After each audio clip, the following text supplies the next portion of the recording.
Quando nas bem-aventuranças Jesus fala bem-aventurados aqueles que choram porque serão consolados, me vem à mente as palavras bíblicas também de que o choro pode durar uma noite, mas a alegria vem pela manhã. Ou seja, o choro, momento triste, momento da pressão, momento da angústia, pode durar um tempo, pode vir junto com uma crise, pode vir junto com um instante difícil da vida. Mas o fato é que esses momentos eles passam. Todos nós enfrentamos momentos difíceis. O próprio Senhor Jesus, quando estava no jardim com seus discípulos, ele disse: a minha alma está angustiada até a morte. Então, esses momentos todos nós experimentamos, mas a Bíblia nos ensina que esse tempo passa e o consolo chega, porque o nosso Deus é um Deus de consolo. Mas principalmente se nós olharmos a maneira como Jesus está falando essa bem-aventurança, ela nos direciona principalmente para aquele choro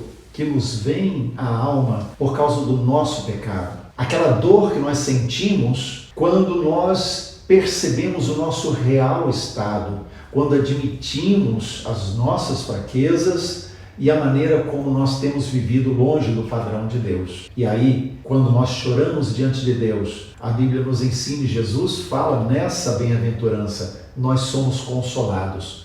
Consolados como? Consolados pela paz que vem de Jesus, consolados pelo perdão que vem na cruz do Calvário. E isso é descobrir a graça de Deus, é descobrir como Deus é bom, como a sua bondade nos alcança nos momentos mais difíceis, principalmente porque descobrimos nessas horas o quanto Deus está pronto a nos restaurar, como Deus está pronto a nos abençoar. Se olharmos dois personagens que andaram com Jesus, um deles foi Judas. Judas, ele traiu Jesus. No entanto, o pesar do seu coração não o levou ao verdadeiro arrependimento. E o que ele fez? Tirou a própria vida. Mas o outro personagem é Pedro. Pedro também traiu Jesus com palavras. Ele negou o seu mestre. Ele havia dito que todos poderiam negar, menos ele. No entanto, Pedro nega. E faz isso 3 vezes seguidas. Mas quando Pedro faz isso, os evangelhos nos ensinam que Pedro chorou amargamente. E porque ele chorou amargamente, reconheceu o seu erro,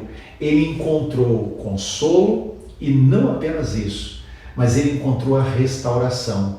Porque lá na frente Jesus encontra Pedro e diz: apacenta as minhas ovelhas. Então, quando nós entendemos isso, nós vamos, por exemplo, lá para a primeira carta de João, no capítulo 1, no verso de número 9, que nos diz assim: se confessarmos os nossos pecados, Ele é fiel e justo para nos perdoar os pecados e nos purificar de toda injustiça.